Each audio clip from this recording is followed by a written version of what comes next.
Hello guys, I've just done a fantastic podcast ranking every Jose Mourinho Chelsea signing with the beautiful Rory Jennings. Now, we had an unbelievable conversation. It was so much fun and his list is fantastic.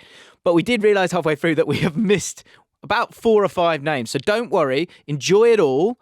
And along the way, we have had a word with him at the end in terms of the list of names of the few that he missed. And we've asked him where to put them in his list. So here is that very video. If you want to check out the whole episode, then it is on Spotify or wherever you get your podcasts. Link is in the description and at the top comment as well. Enjoy. I'm kicking us off with a bit of a cult hero.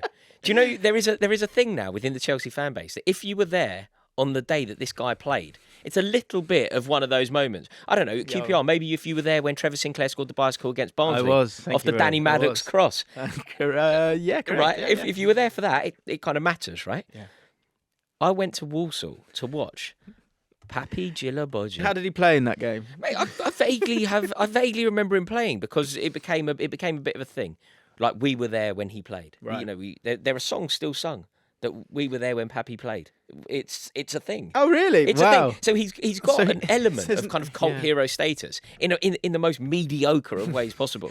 He's a guy, to be totally honest with you, that I never really thought I'd talk about again. Can't believe I'm discussing him. I never had heard of prior to us signing him, and I have never thought about him since he left. He exists in a vacuum. Me and Walsall. It's just me going to Walsall. And I reckon you've used the word Walsall 5 times. Same amount of time as Papi Djilobodji. Yeah. The two go hand in hand. Class. But you know, they actually do. You can never say Walsall. If you're a Chelsea fan, you can never say Walsall without Djilobodji. So he was 4 million and he came in 2015. I think, well, I'll just, because again, we've got 2 different eras here, which I think makes it really interesting. And there's some names here that weren't successes, but had big careers as well. And a couple of names I was just like, really? I just couldn't believe they were even on there. And Djilobodji was certainly one of them. I thought I was playing Scrabble for a second. I just got too many. You get a lot of points. Yeah, you do all right with that. Yeah, a couple of J's in there. Get a triple word score. Anyway, who's in 33rd? I've gone partly out of just to be a bit provocative to you. I've gone for Asmir Begovic. I saw that performance against Borough. I thought he's got to be on this list. You know, he was never signed to be the number one. He was signed to sit on the bench. Yeah, and there's a few names like that in here where I feel like, and I guess we'll get to Mark Schwarzer soonish. Schwarzer did a job. I think you could actually argue that Schwarzer was part of the Chelsea setup when Chelsea had the 3 best goalkeepers that anyone has ever had. There was a period at Chelsea where Mark Schwarzer, very good goalkeeper, Mark Schwarzer was our 3rd choice goalie. Yeah, that was I found that odd. But in terms of ripple effects, I think Chelsea were the forefathers of the father goalies of the third fathers. Yes, but I think Schwarzer was the first one. But you had Schwarzer, Rob Green. I thought Ben Foster might pop over for a bit. Yeah, he could have easily ended up there, I think you've had it in at Spurs now. Like Fraser Forster's been there for quite some time. Joe Hart came in to be the 3rd choice goalkeeper. That's what Scott Carson, of course. How dare we have this conversation without talking about Scott Carson? Yeah, Begovic was in that one. Yeah, well, it didn't work for us. But do you know what I've tried to do on this when I'm ranking them? I've tried to kind of bring in I've tried to factor in every metric: finance, expectation, and this player arrived. He really, really bad signing for Chelsea. Contributed, but in terms of the expectation, it's so poor. I'm going Mattia Kezman. Yeah, I mean, James, he was meant to be so good. Right, I've got here. This can't be right. Is this just Premier League games, Kai? 25, unless he's above it. Prem. 25. So 25 games, 1 goal in the Prem. Yeah, I mean, a lot of them would have been as a sub and things like that, but it was poor. It was really poor because the other thing I remember this so vividly. We were linked quite often with Ruud van Nistelrooy. Obviously, he ended up going to Manchester United, but prior to his knee injury, I think there was a chance that Chelsea were going to sign him. We didn't. We needed to think about filling the void up front. Another striker. Mattia Kezman was breaking all of the records that Ruud van Nistelrooy had set. Yeah. So I was looking at what was going on in the Eredivisie, not sort of through the lens of study, but just through the lens of like, well, he's broken that record that Ruud van Nistelrooy set. Yeah. And we signed him, and it was a decent fee. And I thought, wow, this is going to be it. He was so bad. He was like so bad. He did score He did score a dink penalty. He scored in the cup final. We beat Liverpool in the League Cup final in Cardiff. It was actually. Do you remember Jose Mourinho shushing the Liverpool fans? Yeah, it was that 5 mil for Kesman in July 2004. I think that's an interesting point. Is there maybe feels like maybe a little less so, but I guess over sort of a 20-year period, you had Van Nistelrooy, you had R9, you had Ronaldinho came from Eredivisie. Yeah, there was a lot of those players. So you thought with them coming over, then you're in business there. Obviously Ibrahimovic as well. So no, and he was woeful. Like he wasn't. Sometimes when you look at players and you think there's a player there, but it's just not going his way. Right, it wasn't that. It wasn't that. He was like, does this bloke know the rules? It was like that. It's like, is he all right? I hate that, man. Yeah. That moment where you're like, oh no, he's awful. Yeah, I know. It's happening more and more at the moment. I'm having that feeling a lot of Chelsea. I've gone Kesman. Next, I've gone just because it didn't really resonate. Claudio Pizarro. Yeah, he did. He scored. I remember going to Birmingham City. He scored a header away at Birmingham. Apart from that, I can't really remember. Derby, I think maybe. Did he score at Derby? But nothing really happened, and I didn't know much about him. But I think we signed him from Bayern Munich. Yeah, and they're good. That was my logic. I think he was a bit. Maybe I'm wrong with this. Kai, let me know about this. I felt like he was a little bit older, maybe. Maybe sort of he was. He played 21 games, 2 goals. I felt like he was that little bit. Maybe he wasn't that old. He just looked kind of old and a bit cumbersome, wasn't he? Like getting around the pitch. Wasn't quick or anything. If he had been a little bit better, I think we would have won the league that year. It was just, he was just not quite what we needed him to be. Like later on in this, and I'm looking forward to it, we'll come on to talk about the job that maybe Samuel Eto'o did for Chelsea, or the job that Loic Remy did for Chelsea. And I think those other strikers, when you got the guy, you're so sure. The second guy is so valuable. Yeah. And if Pizarro had been even a whisper of what we needed him to be, I don't think Manchester United would have won the 3 in a row. Really? Yeah. And he just wasn't that. He just couldn't do it. I think they were 28. He was 28. Oh, okay. So he's in his prime, so no excuse, really. I'm now going to move to Tal Ben Haim. Another ex-Ranger? Yes. He's played for lots of clubs. Yeah. Mourinho really wanted him. It was a very odd one. Mourinho was keen on Ben Haim. And it was the beginning of the end, really, because they didn't sign him when they wanted. When Mourinho asked for him, for about 250 grand from Bolton, they wouldn't pay it. They wouldn't pay it. And Mourinho fell out with the board, and I think he felt like he was indestructible and unsackable. And he was probably right if anyone was the owner apart from Roman Abramovich. But do you know what he did actually? He sacrificed a horse to die on. He sacrificed point. I think it was the principle. It was the principle. It was, I need a centre half. I've told you I need a centre half. I've given you one for 250 grand, and you said no. This is a problem. And he made a statement. We went away to Anfield.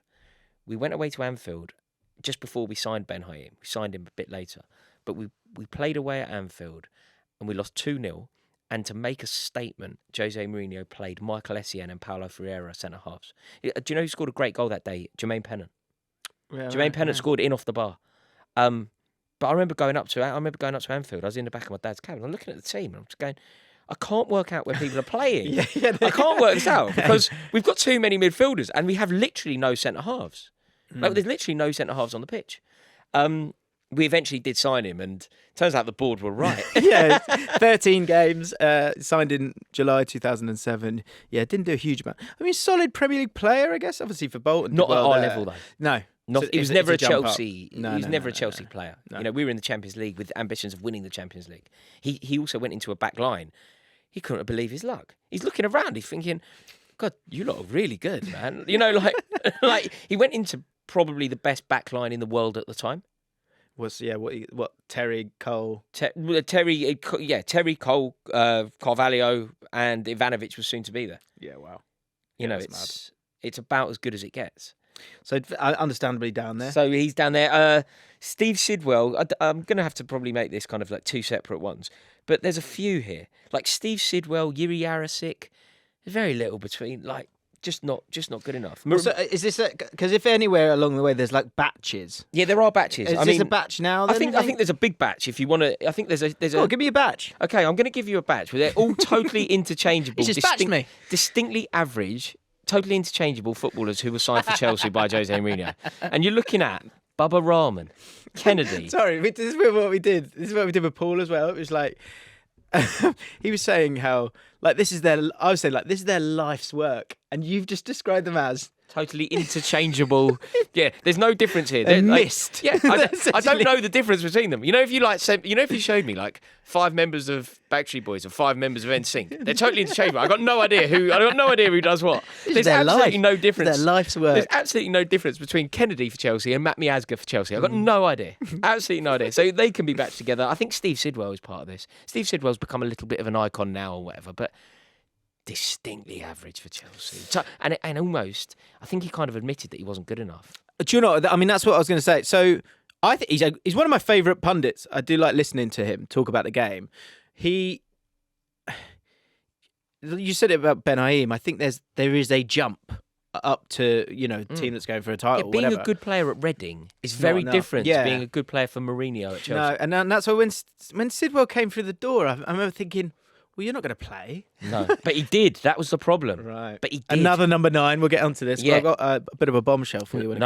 He did play. But look, Sidwell wasn't good enough. Yuri Jarosik wasn't good enough. Matt Miazga.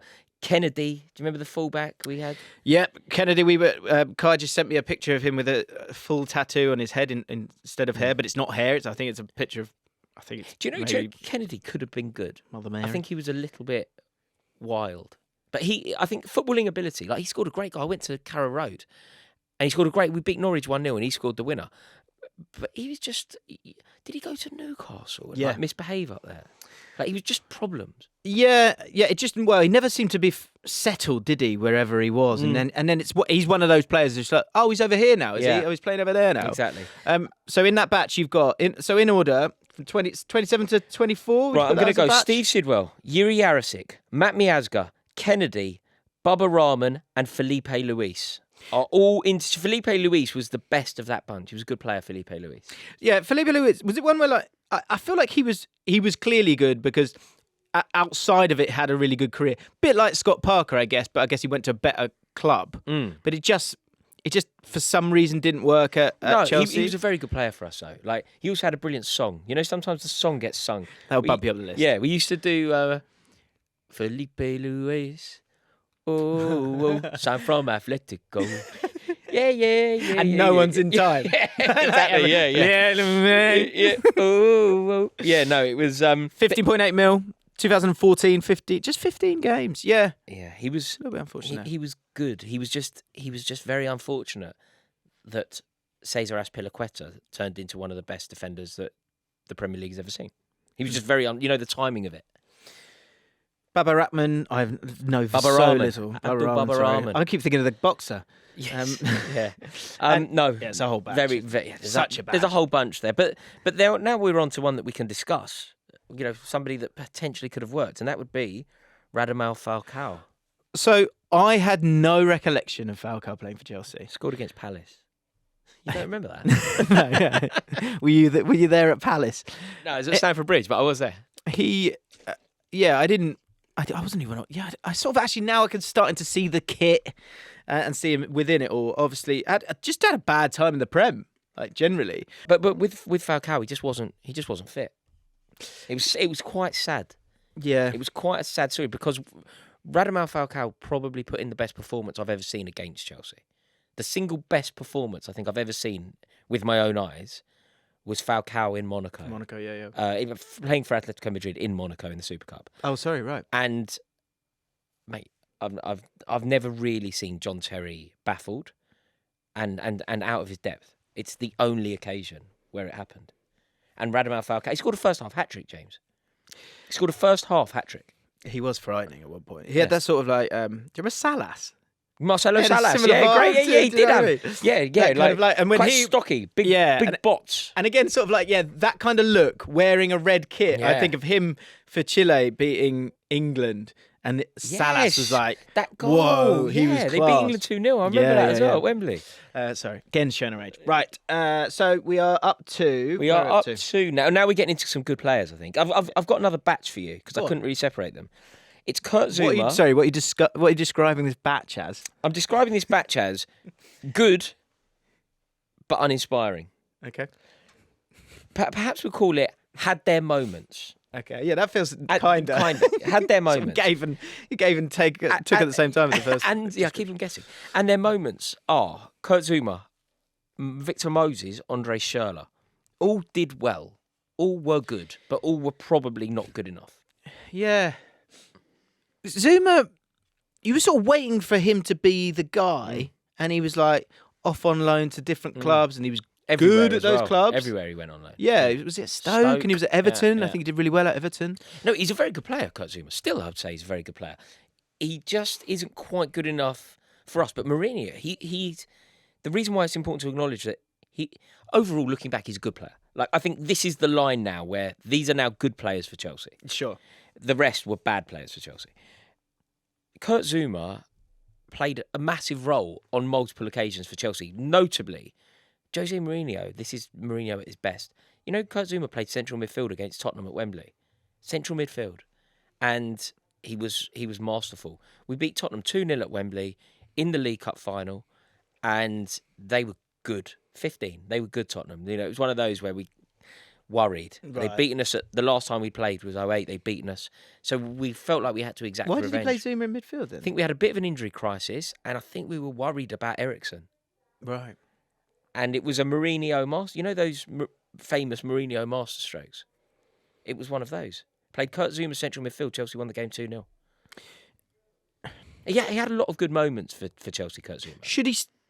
Was it silly to sell him on? With hindsight, it is, because he today is obviously a better player than a lot of the players at Chelsea are currently playing at the back. Like, Kurt Zouma is obviously a better player than Axel Disasi. Why was he sold then, do you think? I think at the time we could have been more ambitious. At the time we had a lot of cover. We were probably at the time we would have been too good for him. I wonder as well. There's an age where you're good and you're 24 and we're hoping, you know, if you're a Chelsea fan, you're hoping that you're John Terry now. Yes. And they're not yet. They're not. So it's like, well, it's sort of like sell them or, yes, you know, sell them or you need to get a lot better, a bit quicker. Because also when you realise that, if you're the board or the manager, when you realise that they're not the player that you need them to be, you then start thinking about buying the player that you need them to be, which means there isn't room in the team. The squad needs to be keep it coming fresh. To the team now. Then you're going to have a lot of players, probably, because the strategy's surely going to be very different. Like, in terms of the amount of like incomings that have happened, you're sort of left with that group now for a decent amount of time. Yes. So do you think if there was like a 21-year-old Zouma in this squad now, he'll get a longer period of time and more games? He'll get more games. I think it's easier to play for Chelsea now because we're talking about an era where you basically had to be the best in the world to play for Chelsea in your position. Pretty much. You know, I'd say if you look at the teams that Mourinho has built, to a man, they were all either international captains or capable of being international captains. You know, Ashley Cole wasn't on a regular basis captain of England, but of course he could have been. Yeah, sure. Of course, you know, one of the best, you know, Frank Lampard. Lampard. Yeah, exactly. Frank Lampard. Like, it was a team full of international captains. Michael Essien, John Obi Mikel. It's nothing like that. So in that same batch, you've got Zouma. Then who's after that? Next three. So I've gone Victor Moses and Andre Schürrle. And I'm actually going to put Sammy Eto'o in that same group. They were good for us. They delivered on occasion, but ultimately they weren't. You know, Sammy Eto'o was obviously a remarkable footballer, but we got him at a stage in his career where it was a bit George Weah-ian, wasn't it? It was a bit George Weah-ian. He did score a hat-trick against Manchester United, which I think always makes it okay. But did he? He scored a hat-trick against Manchester United. Do you remember the old man celebration? Do you remember when he did that? Yeah. That was great. Yeah, he also scored we beat Tottenham 4-0 and he was involved heavily in that one as well. But look, overall, Eto'o was a great player for us, but we signed him at the tail end of his career. He did what we asked him to do. He was free, though, as well. He was free, and he did what we needed him to do. Yeah. Andre Schürrle, 18 mil, signed in 2013, 44 games, 11 goals. Another one of those who's like... Three of those was at Craven Cottage. I remember he scored a hat-trick at Craven Cottage. Yeah. And then he went and played for them, didn't he? Go to Fulham? Yes, he did go to Fulham, yeah. It did not work. He retired so young. He's another one where... Do you know he reminds me of? A lot of these players, like their career path as well. A bit like Podolski, like in the sense of obviously good, you know, playing international football for Germany, like that's all pretty impressive stuff. Obviously, didn't he bang in the goals against Brazil in the semi-final of the World Cup? And Podolski obviously had an incredible international career. But in the Premier League, and I'm sure Arsenal fans will get annoyed at this in terms of that comparison, but there's obviously a good player there, but something was missing for them to be a regular starter. Do you know what I think it was with rrle? And I've never met him, I don't know this, but the vibe that I got from him watching him play football, I think he had an amazing ability that was God-given. He was just phenomenal at football. Not compared to other Premier League players, but compared to his mates. He was phenomenal. Right. And I don't think he ever desperately wanted to be a footballer. I know what you mean. I think his life took him in a direction where he had no option but to be a footballer. He didn't want to, I don't think he wanted it. Kai, can you just search rrle? Because I feel like he's gone on to do something that's interesting. Maybe it's sort of like Iron Man's or something. So if you just give it a search for me, that'd be good. What he never I'm wanted. pretty sure he went, he's gone up mountains, topless from the waist up, obviously, and then he's retired really early to do it as well. No, I can't say that. Genuine? No, I know, but don't do... Guy, right. I can't now... thousands of people are going to hear me say this, Dan. So if I just say what you just said, you just said... I'm not trying to dig you out here, Kai. You've just said that, I think rrle retired early so that he could take his top off and walk up a mountain. That doesn't make sense, Kai. I've got an article here saying he did. But he retired early so that he could go up a mountain topless. Yeah, he did.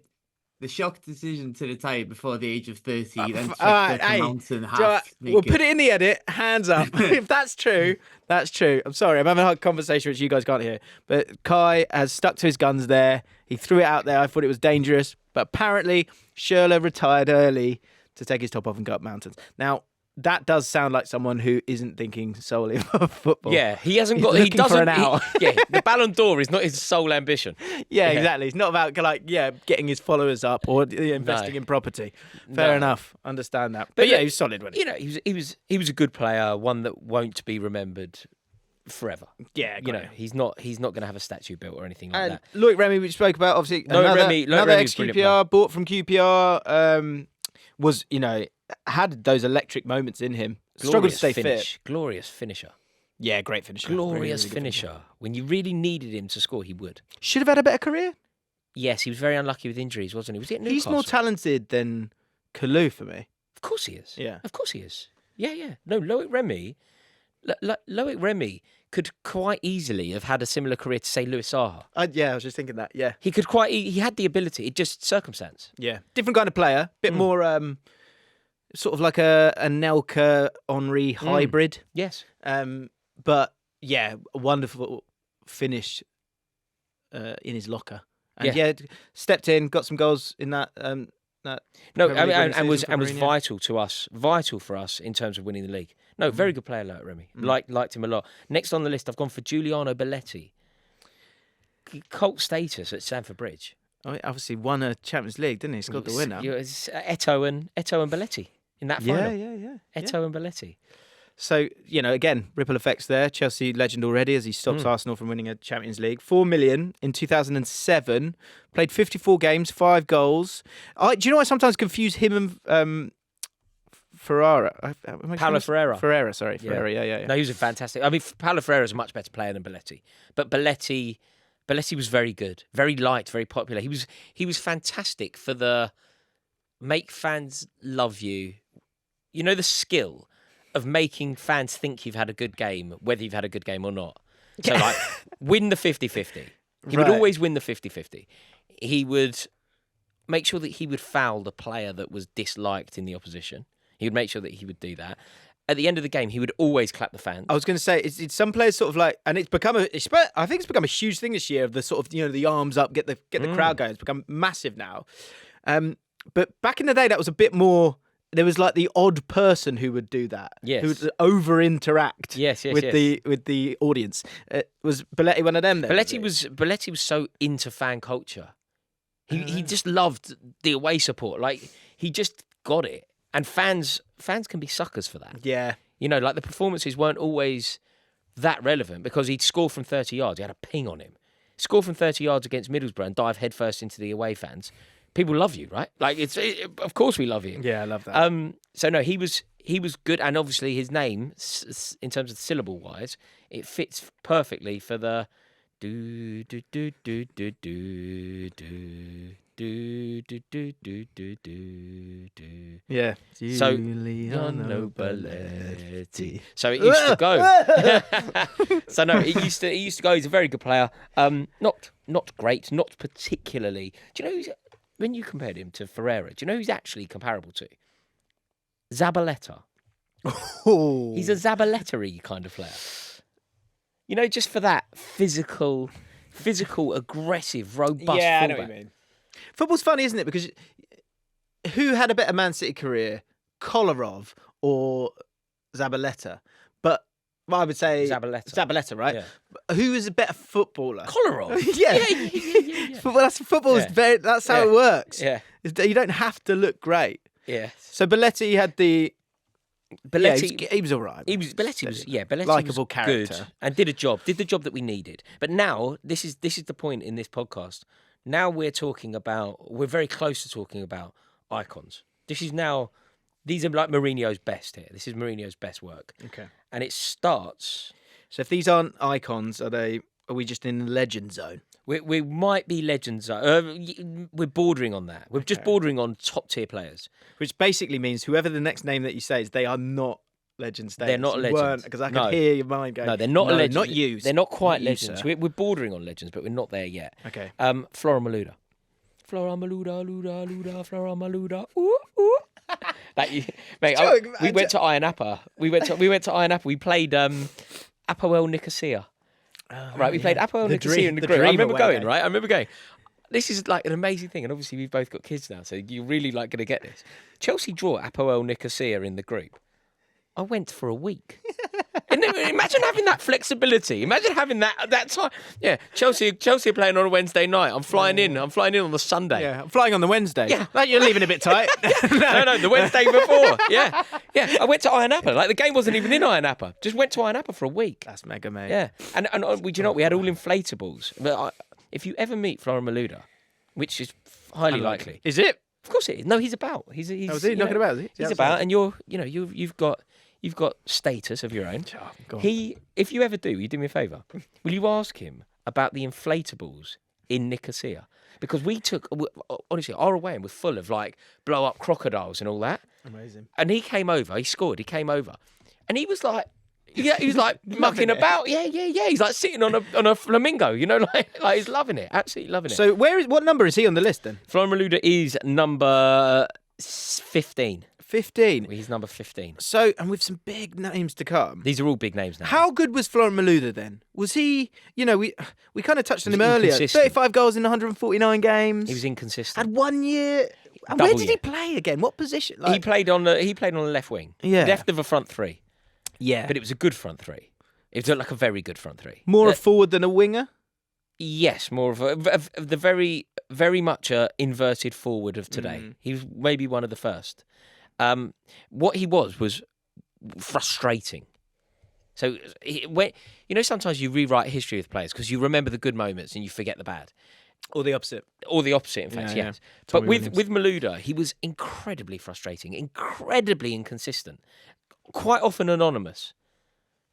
But then when he wasn't anonymous, he was good. Right. He was good. And at the time, we were really spoiled. And I think history has taught us, or at least the modern day Chelsea has taught us, like, there was a time fairly recently, right, where Chelsea fans would moan about Pedro and Willian.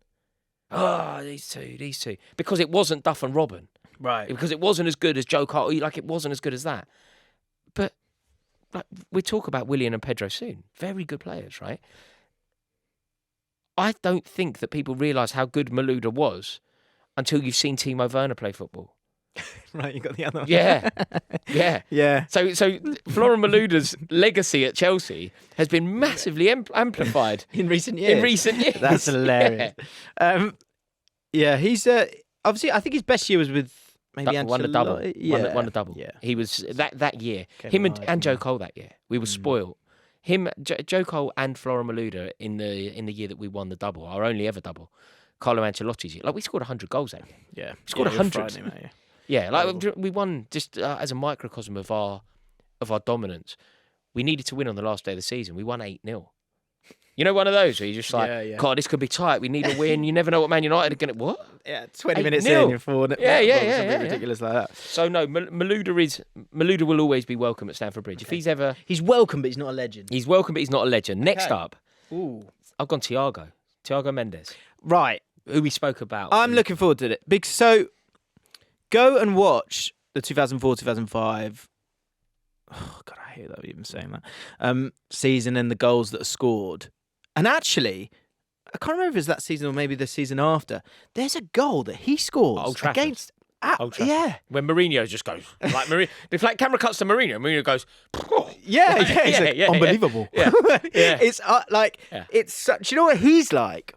He's the opposite of Kovacic. Yeah. He's like... He was brilliant. You're sort of like, where's he knocking about? And then pops up with a goal. Pops up with a goal. Bit like... We do a lot of comparisons in this one. Bit like Yossi Benayoun in his peak years. Boom, boom, boom, boom. It's Yossi Benayoun. He used to do the Wenger boys. Do you remember Berkovic? Al Berkovic. Yes. So those kind of players who are like, I'm not really sure if you're a midfielder or an attacking midfielder or what you are, but you do affect the game. Thiago was phenomenal for us. Like, honestly, I thought he was so good. I loved the way that he played. Great eye for a goal. Great shot on him. Like that one at Manchester United. Our first win, Didier Drogba's first goal was away at Palace. We won 2-0. He scored, and I remember it was all that. He comes from Portugal. He hates the Arsenal. And he was just incredibly unlucky because Chelsea was such a powerhouse that we had him. We'd won the league, and we still improved our midfield. Yeah. The only reason why Thiago didn't play 150 games for Chelsea and win another league title is because we were greedy, and we went and signed Mikel Arteta. Yeah. Which meant he didn't get in the team anymore. But that wasn't through anything to do with him. He was brilliant. Yeah, and I think if you ask, name the 2004-05 team, he's the one they forget. Yeah, maybe. He's the one everyone forgets, I think. Because he wasn't there for long enough. It's not that his contribution of that season wasn't significant. It's just that there are so many other players that you think of as well. Totally. And as the years progressed, they got stacked in that area. But he was, he ended up going to, we sold him to Lyon, I think. We sold him to Lyon, but he ended up being a stalwart of that brilliant Atletico Madrid team. When Atletico Madrid were wicked, getting to European Cup finals and that, it was him. It was him. It was stuck around for a while. And the midfield, again, the setup of that team, again, if you think of the sort of the 04-05 team, it was spine and speed, I would say. Yeah. So you had power. You had the two centre backs, Carvalho and Terry, Makelele, Drogba up top. But you also had and Lampard, of course, as well. And then you had Duff and Robben, Cole playing a bit, but not hadn't got to his highest level. And then the midfield three was a bit funny because you had Lampard and Makelele, but then sometimes it was Gudjohnsen and sometimes it was Thiago, or most of the time it was Thiago in that midfield three.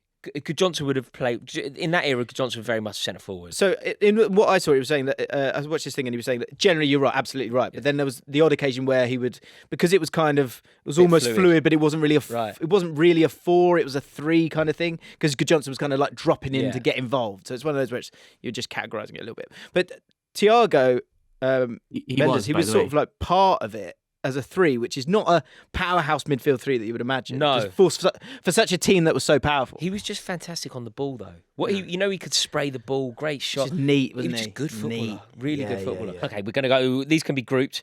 Willian and Pedro. Excellent players. So the second Premier League winning team, for me, it was more about, you sort of had Drogba or Costa as that backboard, and then you had quite sort of like neat, clever players around, not outrageous pace, because you had Hazard and Willian, Oscar as well. Instead of those like out and out wingers in terms of Duff and Robben. I just think that Willian and Pedro, and in particular Willian, they really didn't get the respect that they deserved at the club. Like there was a time where Chelsea fans were like really, really hostile to Willian, and he was brilliant. Like he really was an excellent player for us over the years. There was a time when it had probably gone a little bit stale. He'd probably been there a touch too long. But overall, I look back on the Pedro Willian era as a very positive one. And I think that these two players, I'm not suggesting that they are legends of the club, but they're certainly legends of their era. And it was a club defining era. Yeah, I mean, Pedro's near the end of Mourinho, obviously. 27 million. Quite a lot. Lovely footballer, Pedro. Yeah. Made some bad decisions and stuff, but brilliant footballer. Massive goals he'd score as well. Both of these two players were good for a goal. So, and Chelsea fans overall, where would they put them? Do you think most Chelsea fans would put... I don't think... if you were sitting here with a fellow who's got a season ticket in the Matthew Harding lower and is 44, I think they'd put them quite highly. If you were sitting here with maybe a Chelsea creator, younger than me, right, they wouldn't like them. Yeah. They wouldn't like them. Yeah, it's a very weird divide. Yeah, Willian in particular, there's a funny feeling around him, obviously with a few clubs. Is that because he's a brilliant footballer. I mean, captain Brazil. Good, you know what I mean? He's like a really good player. And Pedro's feet, his feet were amazing. You know, that quick feet, the skill. Yeah. And massive goals. Like, we went away to Everton and we needed to win. It was on the way to winning the league. Like, those two, the year that we won the league with Conte, I know that it's Mourinho signings. That's fine, yeah. But the year that we won the league with Conte, those, like, they were brilliant. They really were brilliant. So no, I like them both. They're not quite legends of the club, but I rank them highly and I like them both. Okay. Now I think we're in legendary. In terms, just quickly, do you think those are the two that people will be like, how have you put them? Obviously people will get annoyed at something. So which one do you think they'll get really annoyed at so far? Do you think it is Willian being too high? I think Willian and Pedro being high won't chime with everybody. Okay. I think that could be the one. And I think then the order of these elite players is going to upset people. Right, let's do it. Go on. Well, the place to start is Paulo Ferreira. Paulo Ferreira is the first of this. Paulo Ferreira obviously arrived with Mourinho from Porto, alongside Ricardo Carvalho, and he just didn't put a foot wrong. He's forgotten in the right back debate. Yeah, he's forgotten in it, and I think he's forgotten in it just because he wasn't sensational in terms of like, he would never capture the headlines. But also, I think the thing. You know what I was talking about? Chelsea kind of feeling a bit like Man City sometimes. Ivanovic is kind of part of that, as that sort of monster player who's not playing in a position that you expect him to play in and contributing in both boxes, which is a big part of the game. And Ferreira is not that. No, he's old school, Gary Neville kind of fullback. Yeah. But Paulo Ferreira, one of Mourinho's best signings, undoubtedly. Right, next up, and there was a tussle going on here in terms of who was a better signing, and I've concluded that Michael Ballack was not a better signing, so he's slightly below John Obi Mikel. But these two are icons. So Ballack was a free. Ballack was a free, which is why he's so high, by the way. Yeah. Ballack is one of those players that history has been very kind to his Chelsea legacy. Because he was incredibly frustrating at the time.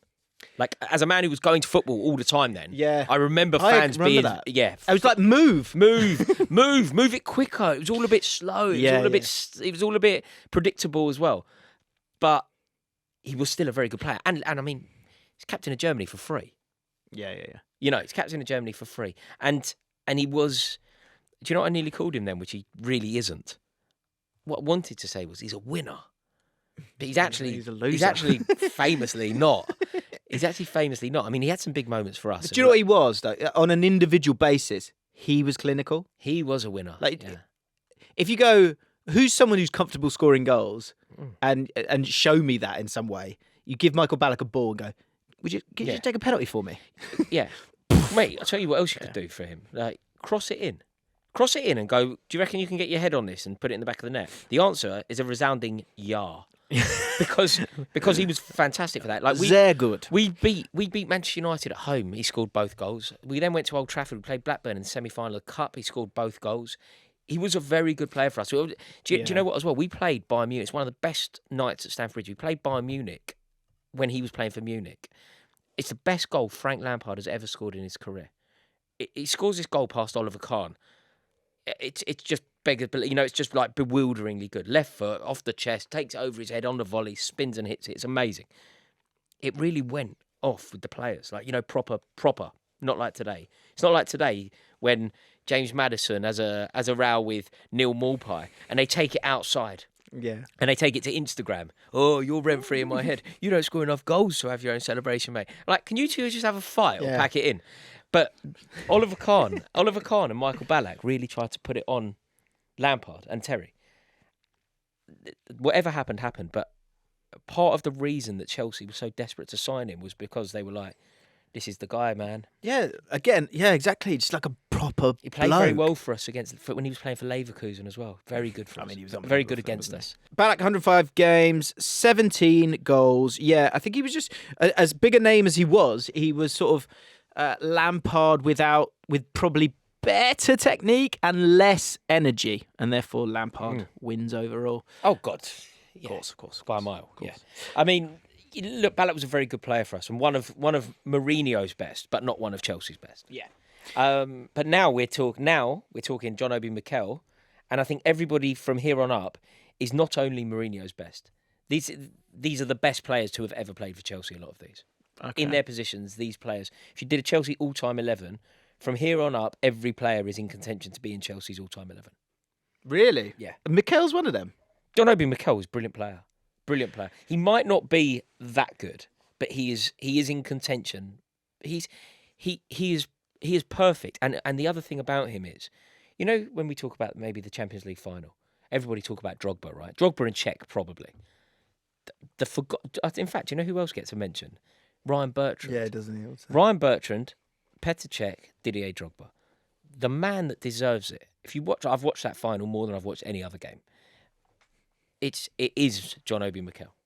Honestly, it's John Obi Mikel. He is unbelievable, absolutely outrageous. He virtually single-handedly went, not happening, Bastion. Mr. Schweinsteiger. So he plays centre midfield in that game, does he? Right? He plays central midfield in that game. He played 10 for international level, didn't he? Couldn't score. No, couldn't score, man. So the reason I'm surprised that you're saying this is my good friend James Irwin. He used to get so frustrated with Mikel because it was just 5-yard passes like all the time. He bit of a Jorginho great thing. now. Yeah. We spoke about it a lot this year about like who's your 100. A lot of teams have a 100-touch guy, and he would probably be that 100-touch guy. No, he could be frustrating because what he didn't do was break the lines or score from 30 yards or score from 2 yards. Like it wasn't about that. But he was so consistent. The one thing that frustrated me as well though was that like say Jorginho, right? He's not fast. He's not physically impressive. So what's your thing? Move it quickly. Yeah. Mikel's like, he's towering, dude, towering right? central midfielder. Yeah. Go on, just like drive with the ball a little bit. So I didn't feel like he totally had it. Man United trying to be clever is the reason why Mikel John Obi, I've got here. That was the wrong way around, is it? Signed for Chelsea. When he was at Lyn in Norway, Man United approached the club directly to purchase Mikel and therefore bypassed his agents. A fee of $4 million was agreed and it looked done and dusted, with Man United even reporting it on their official website. Then Mikel literally disappeared during a Norwegian Cup game. This even sparked a police inquiry in Norway, but it emerged that his agent, John Shittu, Kai, can we get a check if he's any kind of relation Danny to Danny? boy. Yeah. Danny, any relation there? Had flown Mikel to London to secretly meet with Chelsea. Later on, Mikel revealed that he was pressured into signing for Man United without his agent present. Naughty. If Man United had have gone about it the right way, he may never have played for Chelsea. And they really would have needed him in that era. He would have been good. He was a brilliant player. And I think that's the other thing that we have to factor in here. The signing, it had a damaging effect to Manchester United. It ended up being, whilst a lot of money, a bargain for Chelsea. He was there for a long time. Was. And no, he is... 249 games. Yeah. How many goals? Can you guess? 6? 1. No. 1 in the back. I remember it. Derby. It's Walsall, wasn't it? Away. Derby, Walsall away. 16 mil, 2006. Probably good value. Good value. And a very good player. But that's a good point with the Champions League final. John Obi Mikel that day was outrageous. Now, though, James, we are in... All of these players could have a statue built, and if they did, I wouldn't complain. It's Michael Essien. Now, this is one of Chelsea's best ever signings. The impact that Michael Essien had, he was the complete midfielder. We signed a player who came in from France, who everybody wanted. I think it was the first time that I ever really remembered a transfer scramble. Everybody was aware of what was going on in France. Everybody was aware of this guy. And in the past, when those situations had occurred, Chelsea never ended victorious. Chelsea never ended up signing the player because we weren't in contention, really. Suddenly we did. And we brought in a player who was coming into a team that were champions. We were already champions. We already had the best midfielder in the country. And we've gone and signed the best midfielder in Europe, or the most sought-after midfielder in Europe, to strengthen the team that was already incredibly strong. I think those were the two areas that the midfield, the third midfielder, although as good as Thiago was, you wondered if, and especially if you're thinking about Mourinho in this and what Mourinho would want, I think he likes... Yeah, the bison. Brawn, yeah. And so that was one area. And then I felt like left back was another area that wasn't totally sorted out by the end of that 04-05 season. I think Gallas, you had playing there, Bridge playing there as well. Gallas playing there, playing very well there, but obviously out of position. Yeah, exactly. And hating it so much that he was going to score an own goal if he was played there anymore. Yeah, amazing. The thing with Essien, right? I like to play this game of if you had 11 of one player. Yeah, Essien's the answer. Essien's one of them. Essien's the answer. I always go Gerrard. But Ruud Gullit, it's always Gerrard, Ruud Gullit, Seedorf. But I think Essien is worth a shout in that. In any position, you put Essien. Yeah, left back, and I think he played like left back, you know that Gerrard would be a wicked goalie as well, don't you? Yeah, you just know that he'd be nutty in goal. One of those goalkeepers that just throws himself about. Yeah, maybe like early Rooney, because he liked being in goal as well. Might be good in that as well. Whereas like Lampard, as good, as much as efficient as he was, you can't really see him. Couldn't see him doing a job at fullback. Yeah, well, you can't see him as a winger. No, do you know things like that? But Essien, I think you could put him absolutely anywhere, and it was unbelievable. So scored some great goals. Do you know what I think? What one single word? That's one of the best goals the Premier League ever seen. Yeah. Do you know what I think with Essien as well? If you just say sort of one word, immense. He was just immense. As an opposition player, he must have just been so intimidating. We went away to Anfield. And we didn't have a good record up there. We're playing them in Europe.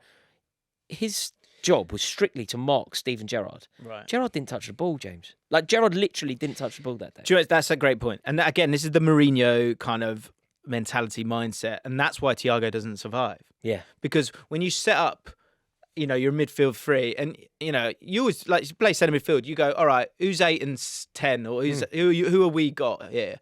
And sometimes you look at players and you go, fuck. Yeah. And I think when you look at Man City, it's, with the size of that team as well, sometimes you go, oh no. And that's why I think someone like Declan Rice is so important for Arsenal as well, because you look at the midfield now and you're like, oh no, he's going to he's probably quicker. He's so many different things. But Essien, if you swap out Thiago Mendes and then you put him in there, it's just like, oof. Yeah. Same with Ballack a little bit as well. Well, it's also a great principle, isn't it? The principle of strengthen when you're strong. Right? Like, don't wait for it to go wrong. Strengthen when you're at the top. Yeah. Reinforce when things are going well. You're champions. You've got the best midfield in the country. You've just accrued over 90 points. And you've got to sign a geezer. Because not only does it mean that Chelsea signed Essien, but it meant Arsenal didn't. Yeah. Yeah, totally. Yeah, it's a good point. So, I think Michael Essien here. Next up is Branislav Ivanovic. Now, this is one of Chelsea's best ever players. Like, my overriding memory, I've got so many, but being in Munich, watching us win in Munich, I was in the upper tier, and I remember looking down. I was like, that is incredible.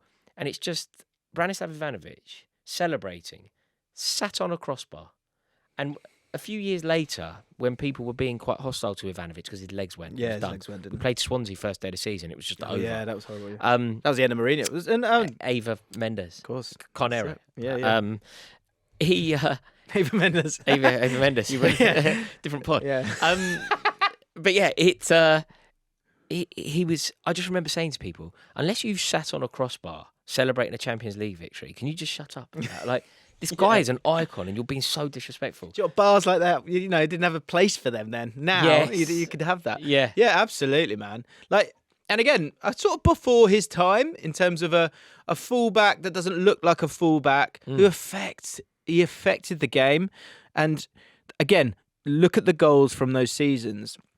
When it comes to set pieces, there's 3 heads that you see. Yeah. You see Terry's head, Drogba's head, and Ivanovic's head. I mean, Ivanovic scored a winner for us. So many goals. He scored a last-minute winner. Like one of our biggest days in our history, and you kind of forget it. We went to Amsterdam to play Benfica in a Europa League final. He scores the winner in the last minute. The geezer scored a last-minute winner in Amsterdam in a final. Do you know how happy I was? Like, can you imagine in that circumstance? Yeah. Like, we went away to Anfield. He scores 2 goals. We went away to Anfield in the Champions League, by the way. He scores 2 goals. We go away from home. We win 3-1 because of him. He is legend. He is a true legend. Also, was amazing in the run to the Champions League. Like, amazing. How much did he cost? I'm intrigued to know. From Lokomotiv Moscow, I believe. 9.7 million, Am I right? 261 games. I haven't got it here. I think I'm right. I'll have a look. And 22 goals. He was brilliant. He really was more than that. He really was exceptional. He also did that thing of, just like, you will not pass. Like, the ball might get through, or you might get through. But what won't happen is the ball and you won't go through. Yeah. Doesn't matter who the winger is. There is no way that you will get beyond me. And do you know? There seems to be this thing now. These kind of football Was Twitter Lokomotiv Moscow. accounts. Good. The football Twitter accounts. When they always kind of talk about maybe Pep Guardiola reinventing the wheel and how, look at what he did to win the Champions League. He deployed 4 centre halves across the defence, and that's why they won it. And nobody's ever thought like that before. I was like, are you an idiot? Mourinho had Ivanovic playing centre half a decade and a half before. Like, this isn't new. Mourinho had William Gallas playing left back. We had Ivanovic right back and Gallas left back. We had 4 centre halves across the pitch. But that's Mourinho. It's about winning, isn't it? And I think that's maybe like Guardiola would maybe never give it credit, but if he was to sort of look around, which I think Guardiola does more than you think, in the Premier League, what gets you that win? You've got to have some size. You've got to score from set pieces to get you wins when you're not playing that great. No doubt. Do you know one of the most Mourinho performances? If you were to say to somebody, you want a flavour, nothing about football, but you want a flavour of Mourinho. I'm going to give you one 90-minute game to watch, and this will be Mourinho. It's Chelsea going away to the not Main Road, the Etihad. Chelsea going away to the Etihad and winning 1-0, and it is on a Monday night. And it was on the way to a title, and it was the most Mourinho performance ever. He got it so right. Chelsea win the game 1-0. Branislav Ivanovic scores this goal with his left foot, like pings it into the opposite corner. It's a wonderful strike. But I think that game, not only does it represent exactly what Branislav Ivanovic was all about, but it also represents what Jose Mourinho was all about. It was such a masterclass from Mourinho. Let's keep going, mate. Next up, we are Ricky Carvalho. The forgotten man when it comes to Premier League ever. The Gabriel to Terry Saliba. Why? When people do the best five, the best 5 centre halves who have played in the Premier League era, Ricardo Carvalho's name just doesn't come up, and I don't understand it. It just doesn't come up. People will really make the case for Van Dijk. People will obviously make the case for Terry Rio Ferdinand. I hear Ledley King mentioned, but Ricardo Carvalho I don't. And it's not only Ricardo Carvalho. I think Sol Campbell should be in that. I think Tony Adams should be, but they're not. Yeah. But neither is Ricardo Carvalho, and it doesn't make any sense. I think with all of these, obviously, so this idea is obviously not a new idea, but I think the tone of it, I hope, is a little bit different, because it's like there's this sort of how can someone be above someone else? And it's just like, relax a little bit, because the problem you have is the game that was played when Sol Campbell and Tony Adams were playing, and the game that is played now is different. But it doesn't mean that the people playing it now are better than the people playing it then. No. And so, it can just be what was necessary at the time. You can add that extra layer of nuance. But Ricardo Carvalho actually transcends eras. That's what I was going to say. Carvalho, you're right. He should be spoken about, because in terms of being able to play in both, who am I trying to think of? Martinez. He just doesn't play. No. He just doesn't play in 1998. No. Just doesn't. No, he doesn't. And if he does, he gets bullied. Because John Hartson's going to have a field day. Yeah. That's why Gary Neville was a right back. Yeah. Instead, got moved up from centre back to right back. Carvalho, because of the spring, the zip. And the edge as well. He had edge too. Dirty. Really brilliantly dirty. I don't know if he would... VAR wouldn't do him any favours. Yeah. But he was... Have you seen what Ben White's responsibilities are when Arsenal have a set piece? Ben White is just preoccupied, not with the ball at all. He's like involved with the goalkeeper. He's just a nuisance, a distraction. Ben White. That's what Ricardo Carvalho used to do. He used to just sort of just be there, and invariably Victor Valdez would try and come out and claim a cross. Ricardo Carvalho would just be there, and John Terry would rise. Valdez somehow doesn't get there. Ricardo Carvalho goes like this. What? Oh, I didn't think that. And John Terry rises and puts it into the back of the net. Yeah, I mean, yeah, an absolutely on the ball, centre-back. off the ball, and like I don't know what he wasn't good at. Like in terms of that it's almost a trope, isn't it? But when people start talking about didn't really need to slide tackle because he made it look so easy. That was him. He just played the game on his feet. It was a joy to watch, and he is undoubtedly one of the best Premier League defenders ever. Involved in that defence, 15 goals, which is a record I believe will never be broken. Yeah, see, that's wild. I actually thought Man City might have a go at it this year, but obviously haven't at all. No. 19.85 mil on the 26th of June 2004, 135 games, 7 goals. So not an outrageous amount of goals, but still, who cares? Yeah, unbelievable blow. I've gone for Petr Cech next. Top 5 we're in now. Okay, here we go. Cech. I mean, Petr Cech is, in my opinion, the best goalkeeper of the Premier League era. With him and Courtois, like proper monster goalkeepers that you had. Did he save you a lot, or was the defence so good that he didn't? He was brilliant. He would save. He really would. He really did. Like, he was incredibly reassuring for not only the fans but for the centre halves. Right. You just knew that you were safe. There's a banner at Chelsea. It's a quote, I think, from John Terry. But it's like, if Big Pete's happy, I'm happy. And like, there's a big flag. If Big Pete's happy, I'm happy. And it really was. Do you know the context of that or not? I think Terry was interviewed about like what goes on at corners or whatever. Right. And he's like, if he's happy, I'm happy. Like, that's simple as that. Because I think Petr Cech was very commanding of his own area and insistent on where people stood. But he was brilliant. In terms of the spectacular save, of course he could do that. Of course he could. But quite often he didn't need to, because he had such a command of his area. He also had a reach beyond any, he was enormous. And crucially, quite often when you see a keeper have to do something spectacular, I'll use an Aaron Ramsdale example. Aaron Ramsdale, the save from Ivan Toney in the recent game against Brentford. Ivan Toney has a pot shot from practically the halfway line. Yep. Two things are very important with regard to that. Firstly, Ivan Toney only has a pot shot because he believes that it's possible. So against Cech, he doesn't do it. Yeah. Right? So Czech's facing less. As a team, there's less shots because you aren't taking that pot shot against Cech. And I think that is crucial. And secondly, if you did take that pot shot against Cech, invariably he would have just caught it because his starting position was always perfect. Right. So Ramsdale, the reason it's a brilliant save. But it's a brilliant save because firstly, the shots come in. The keeper should never have the audacity to shoot from there with his weaker foot. Yeah. Secondly, it's a spectacular save because you're 4 yards out of where you should be stood. Yeah. So of course it's a spectacular save because you've had to launch yourself to save it. Whereas Petr Cech, firstly, the shot doesn't come. If it does come, he's standing exactly where he should be, so he catches it.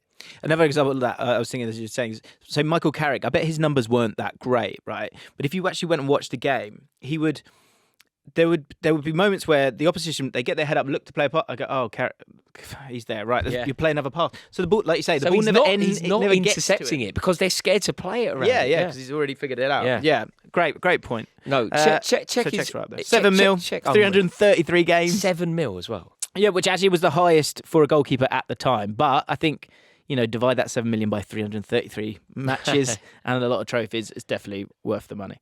So, yeah, obviously, he's not even in your top 3. So let's keep going. Okay, next up, and I was really struggling here, Fabregas and Costa, and I've got Costa at 4. Costa is the 4th best Mourinho signing ever. Well, let's kind of do these two together then, because they were so integral to everything, and the link-up play between them was amazing. It started the first away game of the season. We went away to Watford, Vicarage Road. It was 1-1. Fabregas picks the ball up. I'm not joking, James. He picks the ball up. They're on the attack. Like he's on the edge of his own box, and he plays this curling pass between the two centre halves along the floor. It's nice. It curls between the two centre halves. Costa times his run perfectly, comes round the outside, picks it up and scores. The away end goes bad. We've won a game. It happened the week before, our first day of the season. We played West Ham at home on a Monday night. Costa scored in the last minute. Antonio Conte launched himself headfirst into the family enclosure in the East Stand. But those two, the link-up play between those two was out of this world. Yeah. It was telepathic. You know, when we do these things, we often go maybe Lampard, Drogba, or we go Bergkamp, Henry, or we go maybe Henry, Pires, Ronaldo, Rooney. Costa, Fabregas should be mentioned here. Yeah. Why aren't? Yeah, there's a lot of it. Why did Chelsea get Costa's seen as a brute? in this? Costa's seen as a brute. He isn't seen as being the forward that he actually is. He is a brute. Yeah, He's also a beautiful footballer. I think. He's him and Drogba. There is a lot of similarity in the sort of roles that they played. Yeah. And you're right. Like the look of Drogba is just a little bit more stylish, maybe overall. And I think the use of his body is a bit more. They bounce off him instead of Costa kind of like grimaces and gives him a nudge, if that makes any sense at all. Costa was a madman as well. Yeah. Like Costa was uncontrollable, which is why he ended up leaving Chelsea. Like he was completely wild. Like wild at everything. Like, you know, there was certain. But you know, another behaviour. great example of like a guy incredibly comfortable in the skin of the villain. Yeah. No, yeah, he loved it. He loved it. I remember when he scored against Arsenal. It's a brilliant clip actually. He scores against Arsenal. Ball over the top from Fabregas. Ball over the top from Fabregas. Costa runs on. The keeper's in no man's land. He lobs him right in front of the Arsenal fans at Stamford Bridge in the shed end. Costa, can you imagine the grief? Costa goes straight over to them, and you've got Claude and Ty, and they're all going nuts at him. And Costa is like moonwalking in front of them. Like it's one of those amazing things. You know, like Costa's literally like sambering in front of them, celebrating. And they're, you know, when they're so contort with rage. He loved it. He absolutely loved it. Yeah, but that, I mean, you know, that he was a brilliant player. Winners come from that, right? Exactly. He was a brilliant player. He was a brilliant player for Mourinho the second that he arrived. Right? We never look back. Yeah. And Fabregas, like it was that first day, the famous first day. Burnley away on a Monday night. The Andre Schürrle goal off the back of the Fabregas assist. the pass. One of the best assists that the Premier League's ever seen.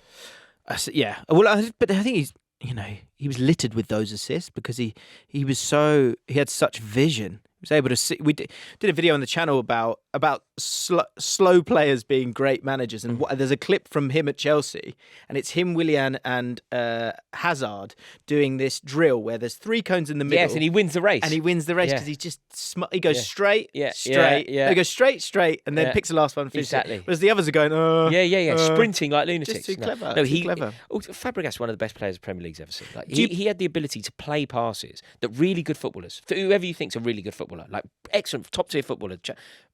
Rrle is a wicked footballer, right? Very good player. Rrle couldn't see the passes that Fabregas was capable of playing. Yeah, totally. You know, like he could do. Is he higher on the list as much as his impact? The fact that you took him from Chelsea, or not took him? Sorry, the fact that you got him. Yeah, he was because of the Arsenal legacy, yeah, and he's kind of destroyed. destroyed. Turn you on a bit more? Yeah, of course it does. Yeah. Of course it does, because I'm from North London. I've got a lot of Arsenal fans in my life. They now hate Fabregas, and I love the fact that they now have to hate Fabregas. It's interesting that the sort of, obviously same with Van Persie as well, that it sort of it washes away. Of course it does.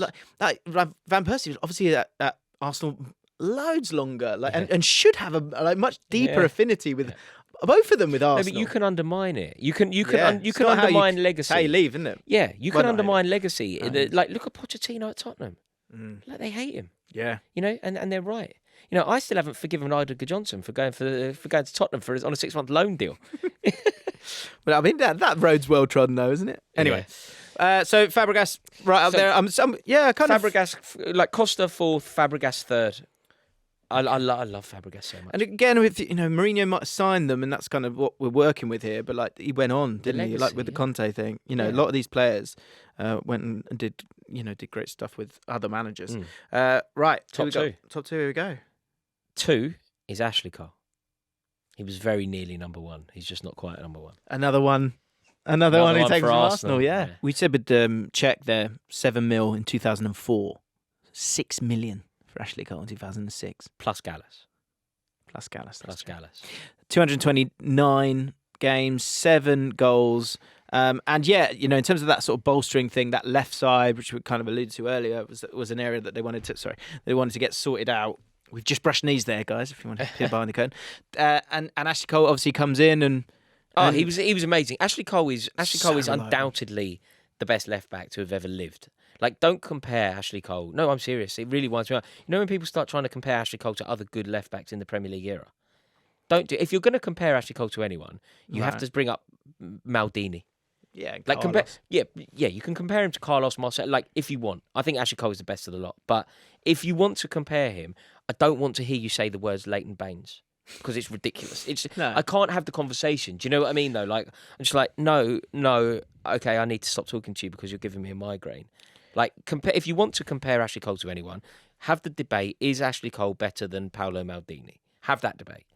Yeah, I'm but fine not with a not a Premier League era debate. No, and I'm trying. Left backs is a funny one, isn't it? I think. Yeah, Ashley Cole's very far ahead, especially with what he achieved. Yeah, there's nobody. Like, in terms of numbers and like really affecting the game, you can start chucking out Cancelo or Robertson, but like, I'm not interested. Not really. I'm not interested. No. Yeah, I just think that he is immense. Everything that he did, he also brought with him. And Cancelo was like a year, and everyone was just I think one outside of the boot assist, wasn't it? Really? yeah. But no, like what Ashley Cole did, the way that he played that position, it was just genius. It was God-given talent. Totally. It was just perfection in a foot. Like this geezer out of Stepney Green had somehow got every possible attribute that you need to be the very best in his position. Like, Cristiano Ronaldo sewn up every time. Every time. No drama either. Just leave it to me. Yeah, and he's sort of like, he was a bit like, he was almost like a greyhound, wasn't he? Just sort of like no fat on him, like not really any muscle either, but ruthless in a tackle. God. Yeah. Cut a you real in half, snap. Cut you in a real half, snap. It really will cut you in half. He was edgy. He was just brilliant for Chelsea. And think about, like, I know I've gone to it solid a few going times. forward, actually, more than people give him credit for. Champions probably as well. League, when it really matters. Champions League, takes a penalty, scores it. Like, real pressure. Do you know the other thing I remember him doing? Before he'd ever taken a professional penalty, it must have been 2004. Do you remember when that goalkeeper from Portugal took his gloves off and all that? Yeah. Ashley Cole stepped up and scored. Like, one of the few, I think, that day. He's just a clear-cut winner. Like, a lot of players, they're not kind of built of simply winning and being brilliant and being perfect. Ashley Cole is the best on this list in terms of his. Like, there is no negotiation about who's better than Ashley Cole. Like, look, I've got Didier Drogba here, but you could say there are other better players, maybe. No, so So why is Drogba number one then? Drogba's number one because he just is number. Like, he was Ashley Cole or Drogba, but I think what Drogba did. Drogba changed football in this country. And again, this is a thing that does wind me up. People will always talk about players of today that changed the game. Like young football YouTube, it's all about today. They go, the game changes. Guardiola's evolved the game. Guardiola's changed it. Klopp's changed it. And you're like, hang on a minute. Prior to Didier Drogba coming to this country, every team played with 2 forwards, 2 centre forwards, every club. Yeah. Right? Bergkamp, Omri, Shearer, Sutton, everyone 2, every single one. Jimmy Floyd, Hasselbank, Ida Johnson, everyone. Didier Drogba comes, Mourinho goes, I don't think you need another one. I don't think you do. Yeah. It's you. Suddenly, everyone's got 1 and 2 behind. Changed the game entirely. But also, I think what Didier Drogba did, huge statement this, and we can explore it if you disagree, but I think he kind of changed. If Chelsea have never been the same pre and post Drogba, you can draw a line at Chelsea. And look, there are other. Mourinho is part of that. Frank Lampard is part of that. John Terry is part of that. But Didier Drogba is integral to this as well. Chelsea post Drogba are seen in a completely different light to Chelsea pre Drogba. Yeah, I mean, I come back to Abramovich with that because there's a whole gluttony of players that you don't get if you don't have Abramovich. But the players had to do the job on the pitch. Like, we've seen lots of teams, Queen's Park Rangers, spend a lot of money and go and get relegated. So having an influx of excellent footballers, Chris Samba, doesn't always guarantee success. You kind of ruined your own point there with that example. Last little dig in the ribs left you. Yeah, I should have thought of a better example there. Yeah. But do you know Park Ji-sung? But do you know what I mean? I think Didier Drogba changed the Premier League in terms of the way that we just explored, and I think he also changed the Premier League and changed Chelsea Football Club. I think in terms of, we come back to that spine again. Cech, Terry, and Carvalho, but Carvalho kind of somehow isn't. Yeah. Your eyes don't go straight to him, if you know what I mean. Terry has that mentality, but in a quieter way. Lampard has that mentality in a different way.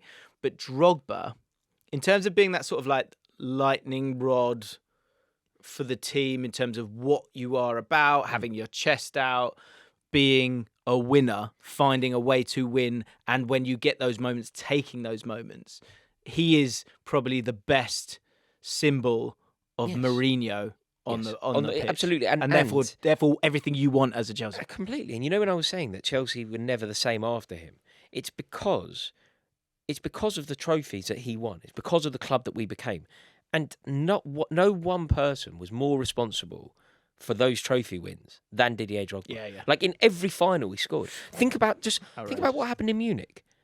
Like he gets us back in the game, scores the header to get us back in the game, and ridiculously good header. Then scores the winning penalty.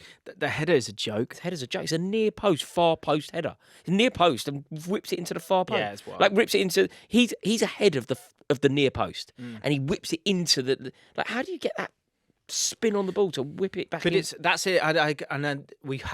I pray this always lives on. Is that sometimes there are players that go no. Yeah, Didier Drogba not did on it in my that way. moment. Didier Drogba in that moment. I think that team. Bearing in mind Terry was out. I think that team, they knew that it was their last dance. And Didier Drogba was probably the one that knew this is it. This is our Champions League final forever now. We've been flirting with winning the Champions League for nearly, a decade. Call it, that group of players have been flirting with winning it for half a decade. Yeah. And I think they knew that it was then or never. And Didier Drogba basically just went, right, let's do it. JaackMaate spoke about this, actually. JaackMaate said that he was feeling down on the pitch, was feeling a moment where it wasn't going well for him. And Didier Drogba effectively just went, what are you talking about? This is going to be fine. Like this is probably in like the 81st minute or something like that. Definition of a leader, isn't it? So, it's in those moments. Yeah, like, come loads with of me. time left. Yeah, it's fine, fine, mate. Yeah, amazing. Yeah, and JaackMaate obviously heard that, whipped the corner in, and Didier Drogba puts it in the back of the net.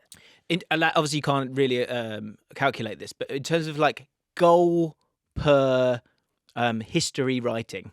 Yeah, goal per joy. He's the best. He's the greatest. The best. No goal in terms of like people have snide about his goal return. No single person has scored more goals to count for so much. If you did a weight of goal, how much does this goal weigh? What you mean? Like it's worth its weight in goal. Yes, exactly. If you try and quantify what the goal is worth, the goal beating Arsenal in Cardiff. We go to Cardiff. We're playing Arsenal in the League Cup final. Theo Walcott puts them 1-0 up. Chelsea win the game 2-1. Didier Drogba scores both. And that is a story very well told. Yeah, I think it's the right decision. And obviously, Mourinho brought him back from Galatasaray the second time round as well, because they just needed him to sort of get them back to where they needed to be. Right, Rory, we made some mistakes here, and there's some names that we need to talk about. We forgot about some of the big transfers in 06-07 and 05-06, and of course, Mohamed Salah. So look at your list here. Mm-hmm. You've got your 34 names at the moment, and we're going to add in some along the way. So first up, Andrei Shevchenko. Where are you putting him on that list? Shevchenko wasn't quite as bad as people like to make out, but he obviously was a huge flop for what we were expecting and what we were hoping. I think he has to go somewhere around. He is part of the Zouma, Moses and rrle brigade. I think he's better than Falcao, but not as good as Malouda. So he is around there. Well, I need a definitive list, so put him somewhere. Okay, he is post rrle, which bumps Felipe Luis down and puts Andrei Shevchenko at number 23. Sean Wright-Phillips, 31.5 million euros. He was so bad for us, He was just so average, really wasn't good enough. I think he was clearly one of those players that was good enough for Man City in that era, but nowhere near good enough for Chelsea. Didn't really work. A lot of money as well. A lot of money and a little bit of a flop. I think he's going to have to go around. He's going to go around here. He actually, right, I'm changing things. Shevchenko has gone 22. Wright Phillips has gone 23. Okay. SWP. Well, I mean, Can I get possibly a ticket tonight? Got so many things on my mind. And similar time, Asia Del Horno. Oh, he was the worst. Asia Del Horno. He was so bad. Do you know the only thing he ever did for Chelsea? He did a kung fu kick on Lionel Messi. Have you ever seen that? I just remember him having a honking haircut. But no, he was terrible. His only contribution to Chelsea Football Club, he launched Lionel Messi with a fly kick into the Matthew Harding stand. That's it. You've got to watch it. Lionel Messi was just like, wait, what's you doing? You know, like, Messi, yeah, right. Yeah, Messi was a kid. Messi was about like 19. Messi just looks at Del Horno. He's like, what are you doing? Who are you? Yeah, no, he's so low. where you put him? Oh, he's so low. He is. Mate, this is Gilabodji era. Really? Yeah, he might be 12 million euros. He's below Kezman, above Begovic. Couple of quick ones here. Yeah. Come on. So, there's a player called Ratkovic. I don't know. Yeah. Lassana Diarra. Oh, he should have been good. He just 4 mil. He dotted about, went wasn't to he? Arsenal. He was all over the place, mate. Portsmouth. Won a cup at Portsmouth. Real Madrid, I think he was at. Yeah. Bought from Le Havre. Yeah, he should have been 4.5. good. Yeah, disappointing, wasn't it? Yeah. Where are you going to chuck him? He's low for us, obviously. I think I'm going to put him below. I'm going to put him. Is it in the Ben Heim batch? He's a bit high. much? He's a bit high because he was a very good player. He just had like a bit of attitude. I'm going to put him below Felipe Luis. Lassana Diarra. Give us a number just so we Number 24. Number 24. Okay. And possibly the last one. Actually, we've got two left. Yuri Yarasik. Yuri Yarasik. Yuri Yarasik. Useless. He was all right. I think he ended up at Birmingham City. Yeah. I think he ended up at Birmingham City. He wasn't good enough for us. He's going to go lower. He's going to go above Bubba Rahman, below Falcao. That is where he is going to go. And did you say there was one more? There is. Mohamed Salah. Oh, really? 16.5 million euros at the time. Very difficult with Mohamed Salah because of the player that we know him to be today. But the player that he was for Chelsea, famously having a shot away at Shrewsbury and the shot going off for a throw-in. Like, that's the image. That's the moment. That's the legacy. That's it. Yeah, there were two. There was another one like that. It was Kevin De Bruyne away at Swindon. Just like, we played Swindon in the Cup. We beat them 2-0. Kevin De Bruyne played. It's just appalling. Just like terrible. Mohamed Salah was away at Shrewsbury. Played him in the Cup. Mohamed Salah for Chelsea was a disaster. It was also a disaster to let him go. Somebody at Chelsea should have been sacked to not be able to predict that the player that exists today, a Premier League great. Somebody needed to see that, didn't they? In every realm, it's a disaster because you've spent a solid amount of money on a player who turns out to be a great. You don't get to enjoy any of that greatness. No, and you suffer from it. You suffer from the greatness. He pings them into the top corner against us. And that kind of player, that kind of consistency for Chelsea, if you think of, that kind of brilliance, it can allow other players to breathe a little bit, and it can allow some of those other players to shine. And you might have a very different 11 when you can sort of hang your hat on a player like Mohamed Salah. Going to guarantee you over 20 goals a season. It's a very different complexion to every season. Do you know what I was going to say? And I changed my mind. I was going to say that from a Chelsea perspective, this was a disaster. Yeah. But it isn't. It's a disaster for Chelsea. Chelsea actually let Salah down, didn't they? And De Bruyne.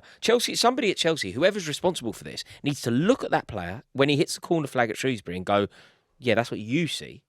But I see a wicked footballer here. Yeah. Because somebody needed to spot that. I'd chuck that right down the bottom because, like you say, you spent money, you didn't get value for money from that point of view, and you also, he flew the nest and became brilliant as well. So you let him go. So in every aspect of it, the problem is with Gilabodji and Begovic and Kezman, they've let us down. Whereas Salah's obviously one of the best footballers to have ever existed, and we didn't see it. Yeah. Where's your list? I think it's basically one of the worst mistakes that Chelsea Football Club have ever made. I think because it's all of this. What, do you think he's the worst? I think he's the worst. Because of what it should have been and what it is. Because it's a list. Because it's a list of like it's okay. Some well it didn't work for him. Some we overpaid. Some he's a bit better because he was cheap. Yeah. Some he had incredible moments, and some you shouldn't have let him out the door, and you probably paid too much for what you got. Yeah, I agree. I think Mohamed Salah it's one of the biggest catastrophes in Chelsea transfer history. Yeah. And Kevin De Bruyne, arguably the two best players in the Premier League at the moment, could be playing for Chelsea. Instead of that, thank God, we've got Mykhailo Mudryk.